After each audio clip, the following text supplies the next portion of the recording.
now. Great. And yes, that's the today meeting. We have our special guest again, a special guest, this time David Anderson from New York City, even if he doesn't live there anymore, which is a little bit disappointing. When you say New York, okay. it's Israel. It's okay. And I think, anyway, I will give immediately the word to you. Please present yourself and then just dive into the topic of today. Thank you for coming, David.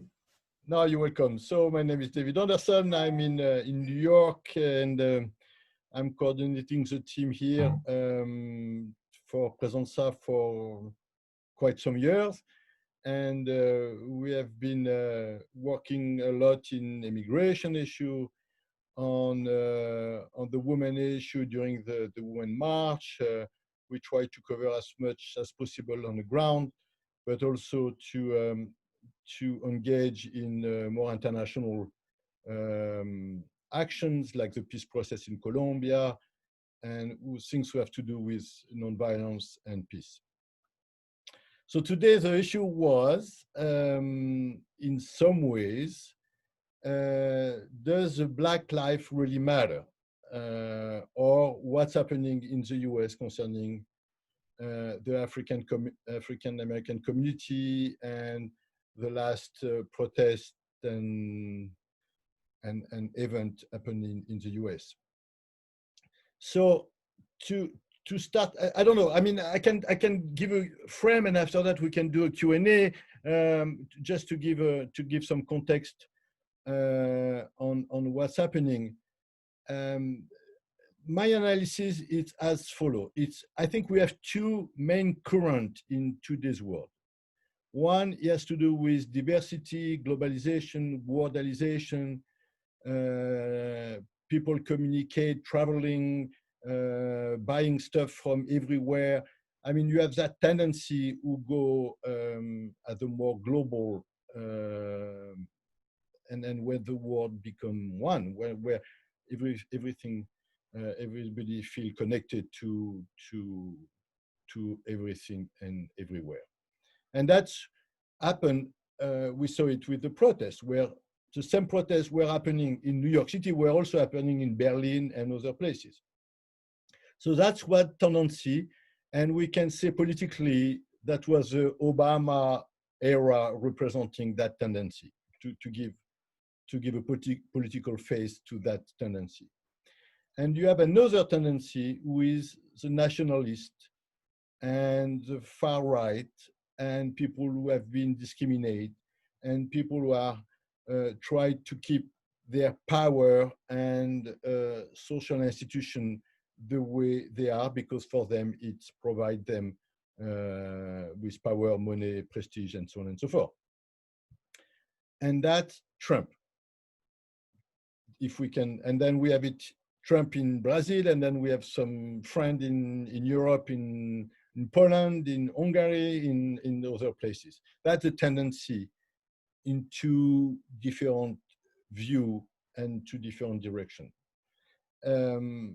So I think that's important to understand, because it will be no Trump without Obama, and in some way will be no Obama without the far right tendency. I think it's a dynamic who go people who have fear to lose their identity and get try to reinforce their protectionism and so on and so forth. And we see it, I mean, just yesterday, the immigration services say then if people are studying online, the international students studying online cannot stay in the US. So meaning they have to go back to their country. That's just yesterday's news.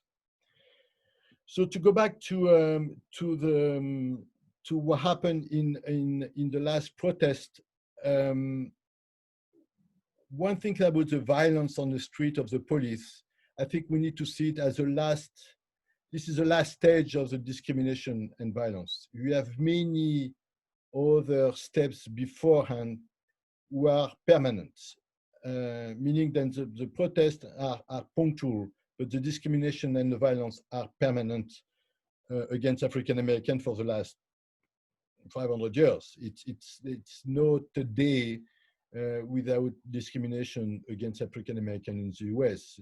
If you ask, and I did a show, I don't know if some of you saw it, where with African American, and they express very well what is a day, the access to economical, it's absolutely, it's no comparison. The work for African American are usually less paid, less protection, and more difficult work to do.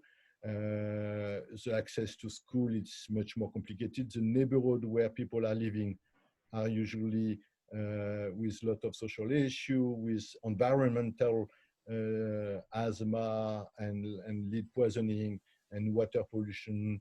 And so if you combine, and I think we need to, us as Pressenza, understand that globality of what is to be American, to be African American in the US is not the same as being white American, for no comparison.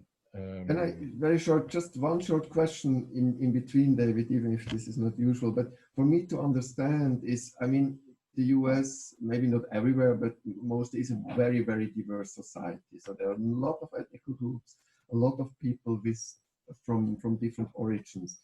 Is the discrimination against the Black people special situation compared to, for example, from Mexican or Latin American community and so on? No. So this diversification was a little bit on my first round of the tendency, and it's true. I mean, I lived for 20 years in a district, a more diverse district in the US and the same in the world, because in the US, everything was happening in the US, it's the most diverse in the world. So it was at the hospital where it was a pandemic, was a more touch in New York. It was in Queens, Corona, Queens Elmhurst Hospital. This hospital has 140 languages and dialects.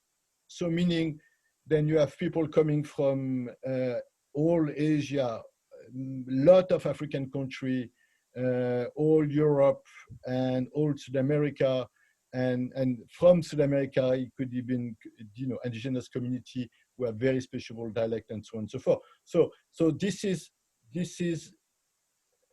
but this is not to compare it to Europe. This is not a social patchwork where it's a patchwork where people are not necessarily integrating to the US society at large. It's not like we have one US society and everybody integrate to that US society. Everybody stay on their community. So you have a Tibetan community is going to be linked a little bit to the Indian community, but that's going to be the end of the story. And then you cross the street and then you have the Mexican community who are more or less by themselves because the numbers are so large, then they have their own community by themselves, where the Ecuadorian are more mixed with Colombian, who are more mixed with the Peruvian, who are more mixed with, so you have this pool of cultures who exist, who live, but are not necessarily together in the sense of, we don't have an organization who brings them together. You don't have a political party who brings them together. You don't have anything at the social base who really was able to, and that's also why the discrimination is so high. And that's why the COVID-19, the pandemic, was so strong on that neighborhood, because its neighborhood doesn't have the structure, even the funding, to be able to work on the capacity to prevent or test the people. So the hospital did it. The people went to the hospital and they sent them back home and said, it's not much we can do, go back home. And then that's how the pandemic spread all over. So yes, the US has a very large and diverse community for quite some time, but they are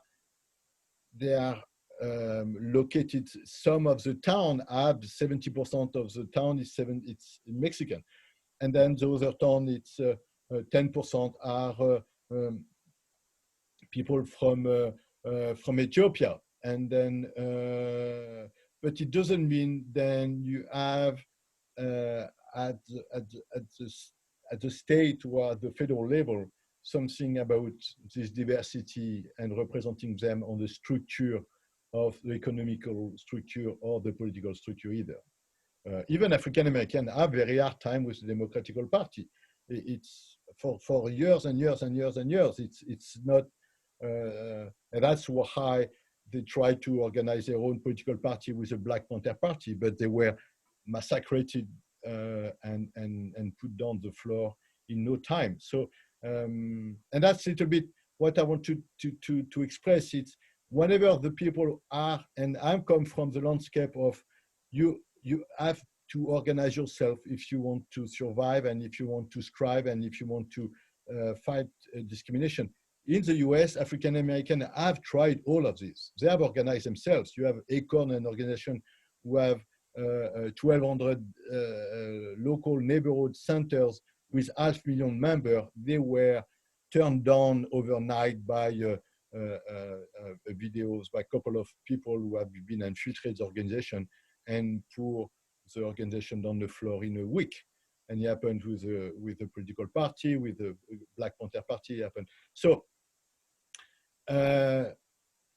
organizing at that level is not going to be enough. And that's it to be the part where I think we need to understand very well in Pressenza, then asking people to organize themselves and so they can strive to become mainstream is not realistic. We cannot believe in that story. It doesn't happen like this.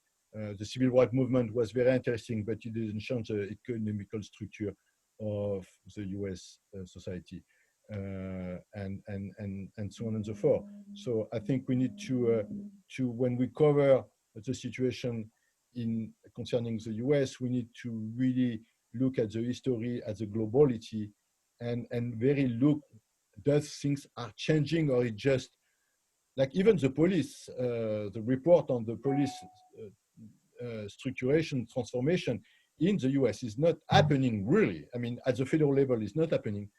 At the city level, the mayor say we're gonna reduce from $1 billion the police, with 6 billion go to the police. But in reality, the police is not going to be responsible to do the school security anymore. They're not going to be able, they're not going to cover the business, the street business vendor, and so on and so forth. So they move responsibility from the police until now to other departments. So they were able to reduce the money going to the police from 1 billion. But it doesn't mean that they are defunding the police. It's not. I mean, they closed one department of people who have who wear civil dress and they were a little bit punchy and so on and so forth. So that's has been transformed. But the rest, it's the police is going to stay the police in New York City as we know it. There are a lot of people in a lot of issue before with the profiling stop and frisk, where they were arrested at 70–80% African American, Latino in their neighborhood, and to see if they had drugs and so on and so forth, and put them in jail. The jail situation, it's a disaster also. So that's a little bit the landscape where we are. And I think when we need to cover, because we publish a couple of articles, then yeah, New York City is moving to defund the police and so on and so forth. I caution about being too optimistic on what's happening in the ground in the US. And I think we need to be a little bit cautious of the history behind it and see that the transformation is going to have to be structural transformation, and it's going to require real work either at the Wall Street level, at the corporation level, as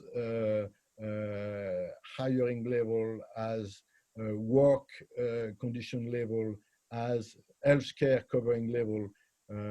I mean, if we start to see, universal basic income for everyone in the US, we can start to imagine then things are moving. If you see healthcare for all in the US, we can start to see then things are moving. But until that moment, I will be very cautious to to be too optimistic. I don't know if I cover. That's a bit the landscape. I just okay. At that point, I mean, you also made some comment in international lease, and that you said that we should be careful in writing, not to be. I mean, it's my word now, not to be naive, no, about these things. I think for one thing is that, I mean, there's so much negative things in the news that we tend, and if there's anything happen, that we grab it, and exactly. of course we would like to make it even bigger. Yes. No, yes. I mean, anyway, the others, they also make the negative looking much bigger than it is. So we also would like to blow it up a little bit. And I think this is not exactly naivety, what is talking here, but just to counterweight a little bit. But I think it's not that what you mean, if I understand you right. No. So what I'm saying, it's instead of being true a light optimist, be a resolute pushing forward to transformation. So you have to investigate. You have to do your part. You have to make sure this is correct. And I'm recommending even to the white people to really take the issue seriously, and we cannot say this is a problem of African American. African American will not resolve this issue by themselves. It's impossible. They are not creating the situation. They are not responsible for it. And each time they try to do something, we kick them out of the situation. So everyone has a responsibility in front of that situation. And I think we need to be responsible of how we deal with it. We cannot, as you say, not be just naive and say, oh, this guy is doing something. Are you sure he's doing something?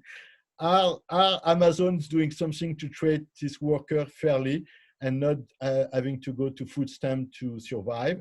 Are Facebook doing something to make sure this board is 25% African American? I don't know. I can go to this list forever and make sure we are on the right path. I think now we are already in the discussion part of it, so I want to encourage to anyone who wants to express opinion or to put questions. I mean, I have some more questions, but I would like to give the space. I don't want to force anyone, but I want to see your landscape. Well, how do you see it? How do you see the situation in Germany from the US? It's a very important vision. This question I can't answer. I'm not German, so I have to pass. No, I'm joking. But you live in Germany. Yes. Yeah, I think we have the same issues here, but I think people here are more of a minority than even in the US. And a lot of people, a lot of politicians, the right-wing politician or a lot of conservative politicians as well, they don't say we have a problem. It's a lot of people just say it's a problem of the US, and they ignore that it's happening here as well. And I think it doesn't have such a, well, right now, I'm not finding words today, sorry. Right now, it's a big topic in the news and people are talking about it, but I think a lot of the time racism isn't a big topic here. A lot of people don't think about it every day, and if they're confronted with it, they say, what? We don't have a problem. I'm hearing this for the first time. No, I'm telling you, my mother tell me the same thing. She said, no, we are not discriminate anybody in France. I'm like, oh, wow, that's nice. Yeah. Oh, great. I don't remember that. I went to it's a little bit of finger pointing even, that people are saying, they have such problems in the US and they're still having such problems, but it's the same here, I think. We have a little different society. It's not exactly the same, of course, but the structural racism is here as well. Yeah, yeah, absolutely. Yeah. Yeah, to Laura, yeah, that's also like an experience I made when, in school, when we talked about racism that, we have here in the society. Then, there are many people are like, we have, we got it, we have learned something, and now we're moving on, and yet something, racism is considered as something far away even from kids in the schools. Here's no racism, but I think him, as in the USA, it's so deeply in the structure that you can't always like see what is racism. And it's really hard like to motivate to act on the problem when there's no problem.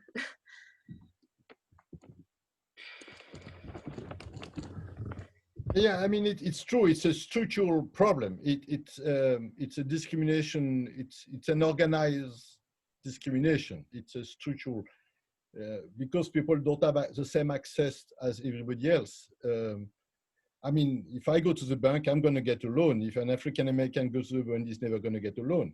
So, and it's a very small example, but if you put it at a social level, the capital collected of all African American combined together, it's $0 in the US, zero.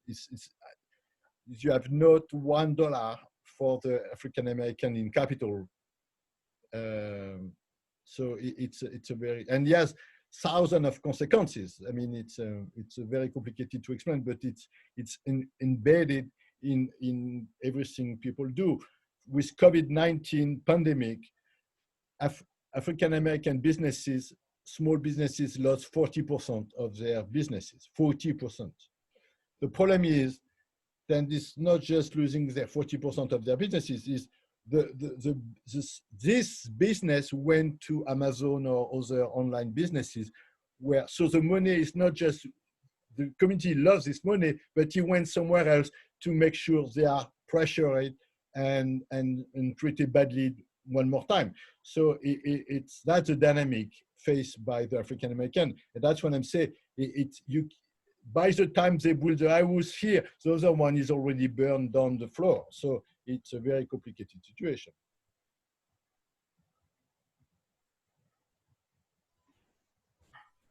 Going back a little bit to this, okay, how it looks from here. I mean, one my personal issue that I have with this manifestation. I mean, since Corona, the biggest manifestation in a lot of cities was here in Europe, was this manifestation about Black Lives Matter in the US.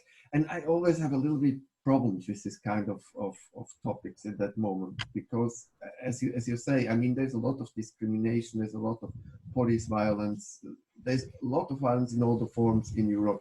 And then suddenly so much people go to the street about an issue that is that happens in the US, which of course it's never just a local issue, but sometimes for me it's always feels strange because there's so much issues that we actually should protest against here in Europe, which is directly from our nose, and it seems so much convenient to go against what happens in the US.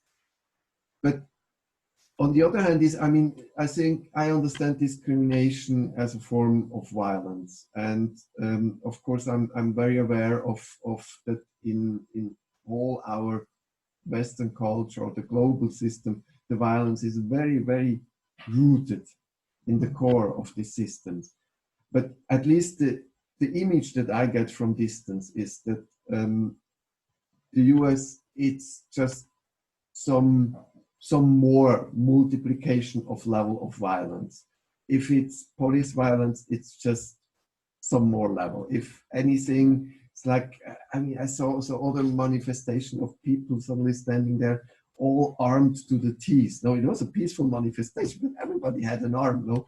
So this kind of image that at least I get from the US, that it's everything like on a much higher level, which I don't know if it's true. It's just an impression. But I need to cut your question, your comments in three parts.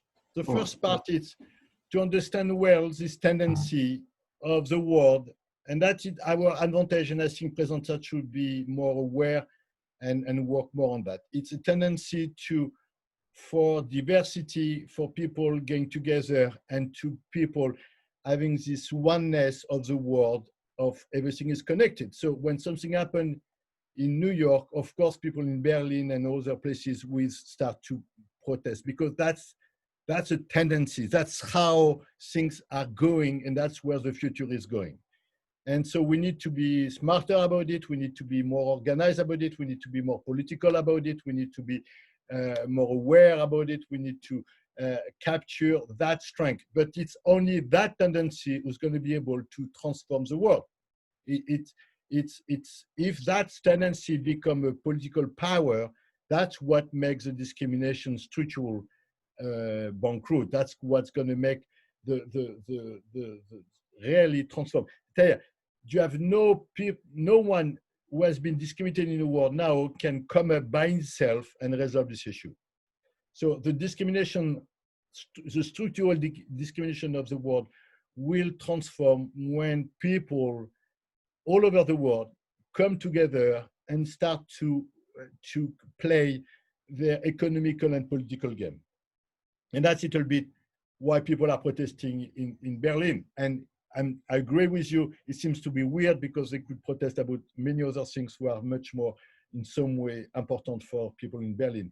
But to see the tendency and be able to do something with that will be very, very powerful, very, very powerful. And I mean, the apartheid, if we look at the situation of apartheid in South Africa, the apartheid really took off and the system changed by international pressure and by this international community getting together to really pressure the South African government to transform itself. And I think that's going to be the only way to be able to transform that. And that's, I know it's very complicated to see it because every country believed and they can, and we saw it with the COVID-19. It was very complicated for the world to come together and say, we're going to fight this as a general level. Even for the European community, it was very complicated to help in Italy, who was in very complicated situation.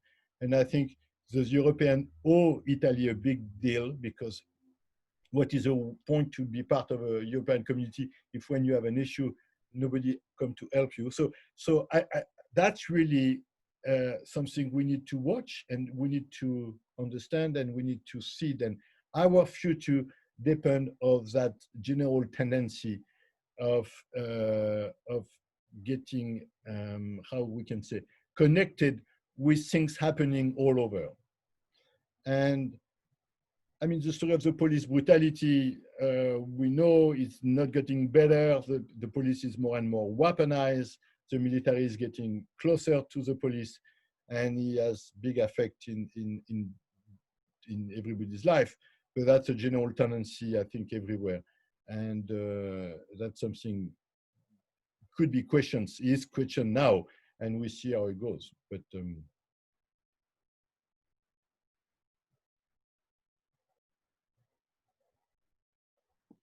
yeah, I wanted to say something about the impression that in the US everything is bigger, or is I don't know how to call it. It's more intense. I think that the society is more polarized in the US than maybe here or in some other countries. Maybe not every country. And I've read a lot about it. And I think it's also because of social institutions. But I think it's something that can happen everywhere if you don't have as much social initiatives, social organizations that are funded even by the state. then you have a big problem. And I think that's something that's happening in the US a lot. It's happening here as well, but more so even in the US. I think police is a very big topic because a lot of tasks that society should be able to carry out through social institutions, through, I don't know, democratic institutions, organizations, are not happening. And so police is taking a lot of the tasks. So for a lot of things, you have to go to the police. And you need a system in place that you don't need much police, that makes it possible to get to the root of problems and to have social institutions going to the root of the problem, and and so that problems like crime and so on don't even arise. And I think it's a big I'm not finding the words. It's a development in the US that that a lot of these things are downsized even more now that Trump is in office, and police is responsible for a lot of things, and that's very risky, because society should be able to work with only minimal police. That would be an ideal society, I think. And I think if you have something like a systematical discrimination of minorities, that gets even worse when social institutions, social things are not in place. And I think that's part of the problem.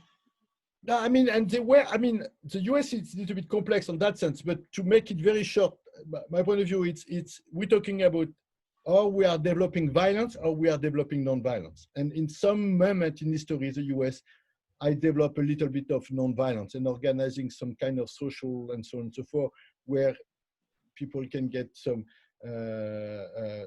protection and so on and so forth. And it was Medicare, and it was 5 days a week, and it was, it was a lot, and it was a lot of people in unions, in organization, organized worker organization, and so on and so forth, until it's for the people who have power, it go too far, and it get into their way. So they need to break that story down. And now you have, instead of 40% of people who are unionized, you have 4% of people who are unionized, and everything has been done to the ground. And then you end up with this very fragmented society, and violence is only way to keep the power on. So this is really, and then you go back to my two directions, where either we go to this international solidarity network and developing this non-violence movement, or we go to the right-wing homophobic close, well, not that close, but look like they want to close their and take care of themselves, which is true, but they help each other in all the countries. And we go to the militarization, and we go with big budget with military, with police, and so on and so forth. So that's really the two tendencies. The story is then, for people, we could resolve it if we stop to believe that violence could be resolved with violence. That was the situation in Colombia. After 50 years of conflict, and people killing, and mine on the ground everywhere, people were just jumping, losing legs, arms. It was a disaster. It was one of the you have million people who have moved, displaced, and so on and so forth. So but at some point, and it was roughly 2009, 2008, people were like, violence will not produce peace. And so the discussion started to happen, and then the president at that time, who was before the minister of army, say it's going to work to develop a peace process. And really, he got pressure from a lot of communities and indigenous communities and women, and they had to open the table discussion to a larger scale than he wanted to, because at the beginning was only with one group of paramilitary, and then you end up having to have this discussion. But until that discussion, then we will not resolve our issues with violence, and we're going to condemn, and we're going to fight, and we're going to pressure everything was to do with violence, and we do it at the international level. I think that will be the way to do it. That will be the movement we want, and that's what Pressenza is a big deal, because it can be that channel of expression. I mean, 10 years ago in the US, one guy or two guys got together and created the Tea Party.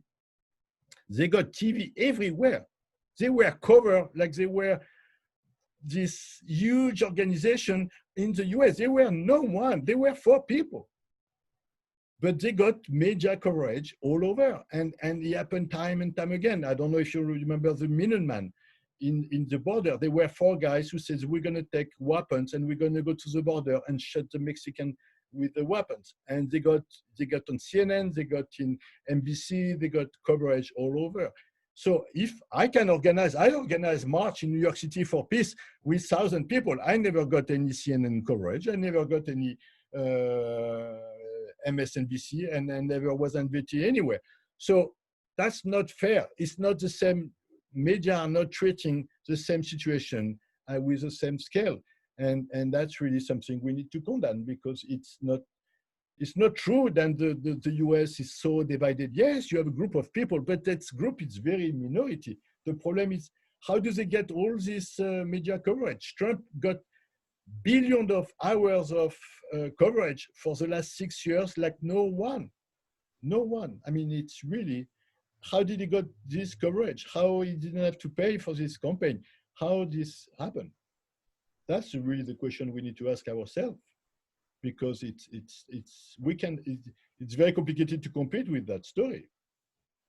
It's amazing what you say, David, because at the moment when you tell these examples, which are so true, no, I mean, I'm reminded even, I mean, the biggest example for non-coverage of non-violence is actually how Pressenza was born, no? We had this amazing world march. When 3 months, we went through all the continents. There was, in the global scale, there were millions of people mobilized. And I mean, in some local press, we had news and of course, us who the best coverage. Reto, the best coverage, if you remember, was in Colombia. Yes. That's where people had the peace in their mind. They wanted peace. They wanted to see peace happening, and they did everything they could. I remember they organized in places where we had no humanists there. People were coming out on the streets saying, we want peace. I mean, it really wanted, and I think that's something we need to understand, and we need to be able to convey this motivation, because it's a really important, and it could push political people to transform things, to make things in another way. I mean, the Colombian story, it's a very interesting story, because it's not an easy place, but things have changed and things are going in another direction. And now you have people from the FARC who are part of the government in Colombia today. They are political actives, they organize political parties, they stop the guns and the shooting.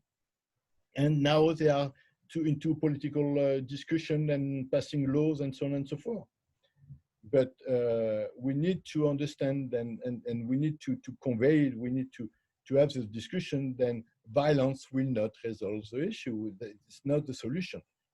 And it's only when you get at that level, that was the same after World War II with the construction of the Declaration of Human Rights, the construction of the UN. That was, I mean, if you look at histories, until you say it's too much, the European community come from there. The European community it could not happen again. We cannot have this level of violence in Europe, and we're going to build it a European community. So we know then when you go too far, when we cannot see the solution with violence, we need to create infrastructure who promote non-violence. And that's where we need to promote that notion that this is how it goes in real life. That's how things happen.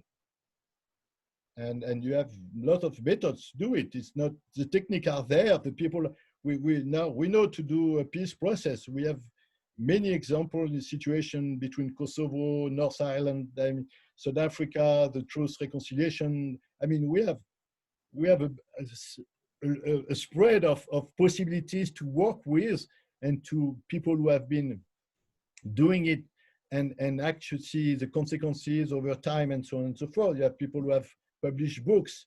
Then most of the conflict who are resolved now has been resolved with non-violence way. Very few of them have really perpetuated in the future using violence as to resolve it. So it's, I don't know where we end up in that discussion concerning African American, but I don't know. That's a very important part of the story. I think it's very essential. Just because we have more or less 10 minutes left, so the possibility to other comments or questions or whatever from the other participants, if you feel like. I maybe wanted to give some comment on the way how the transformation and promotion can be realized, or I wanted to show a special challenge that comes with this promotion or transformation, because there's always this risk in ways of journalism about violence to be too emotional, and people realizing the issues too emotional, and that is often short term. I can imagine that many people in a year, Black Lives Matter was something in 2020, we all were emotional about what happened, and then we all showed that we were together, and then it was finished. But I think it's also the task for journalism to provide with a way that's to see the facts, and also a bit emotional, but not too much, because emotions are only short term, and only if we convey understanding, a deep understanding of what really happens and what is necessary to realize and what to understand, then it's possible to realize this transformation that is needed to act against violence. Yeah, and I also wanted to comment on you, David, because I think there's, even though I agree with you, there's maybe this little contradiction, because on the one hand,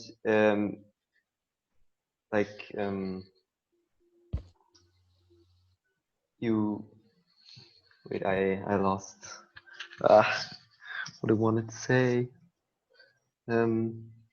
Okay, you can answer. I must. No problem. Take your time.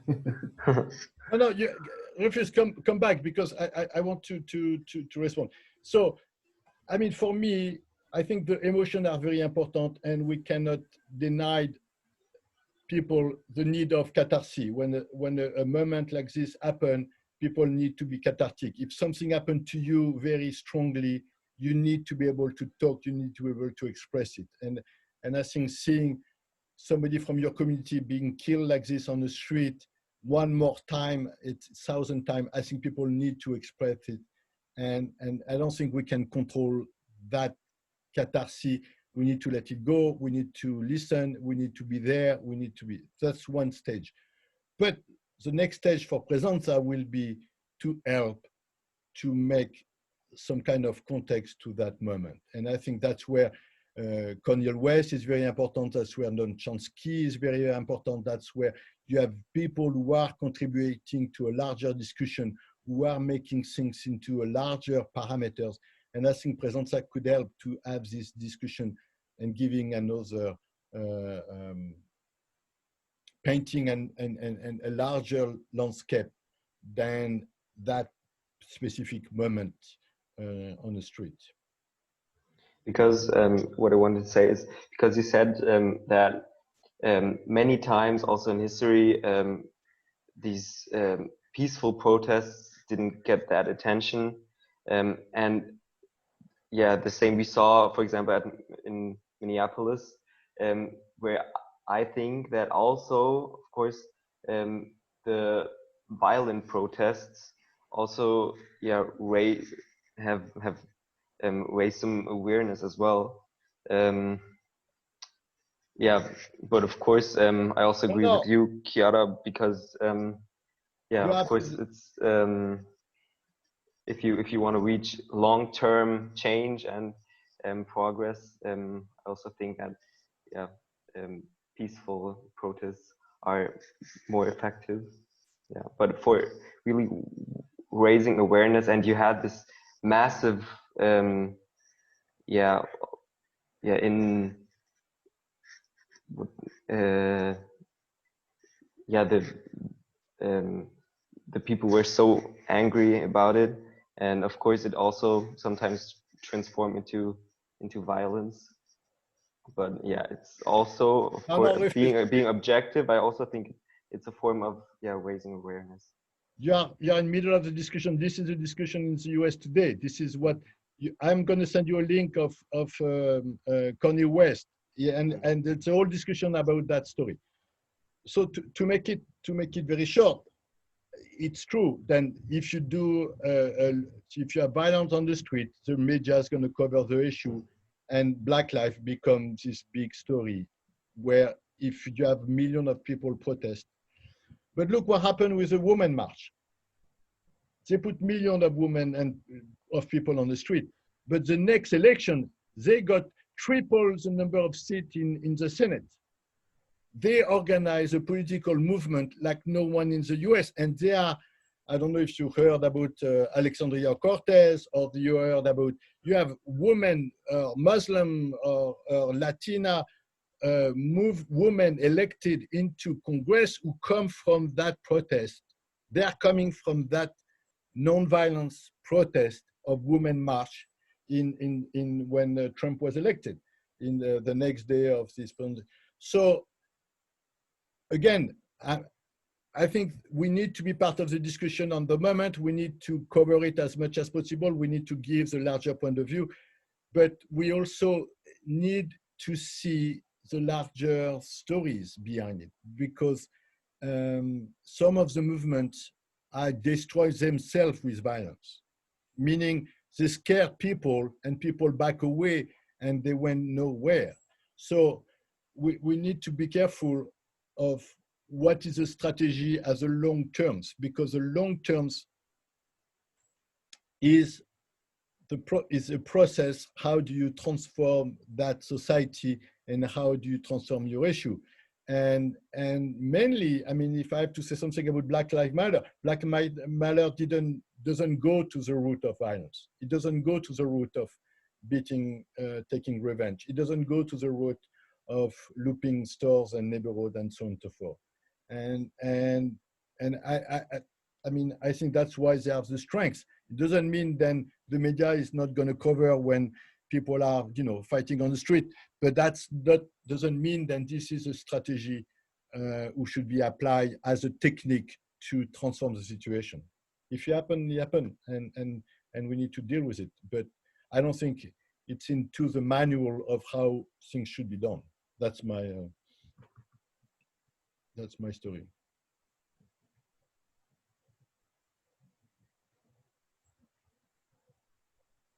And because you also have this kind of discussion also in the African American communities, where you see, for example, in protests, people who are really angry, and others who are trying to stop them from, Absolutely. for example, No.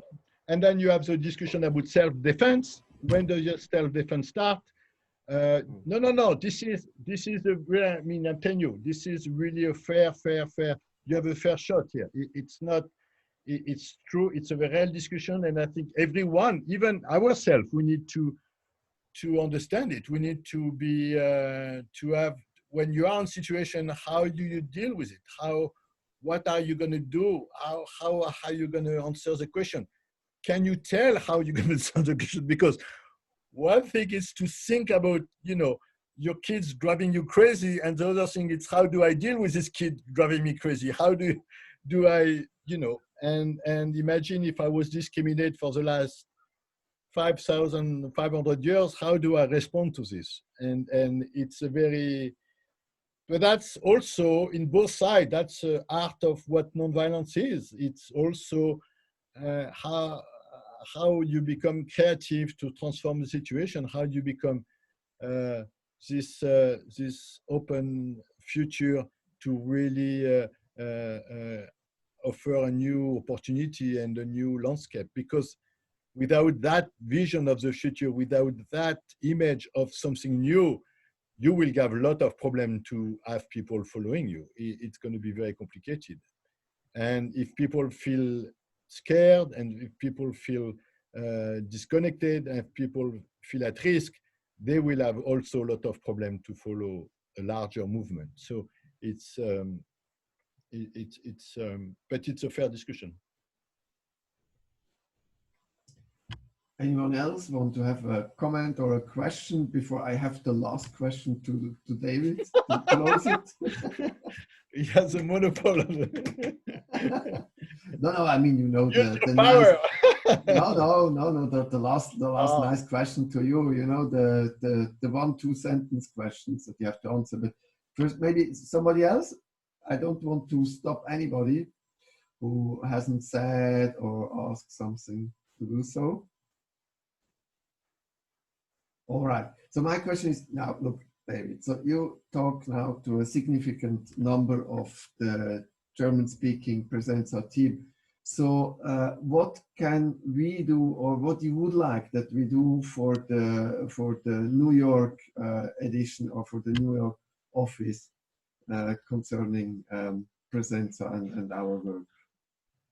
I mean, essentially, it's an ongoing discussion, because after the panel I did, I realized one of the guests where BJ really explained, and we need to have this international movement of this mixed group of people really taking over the situation. So I think everything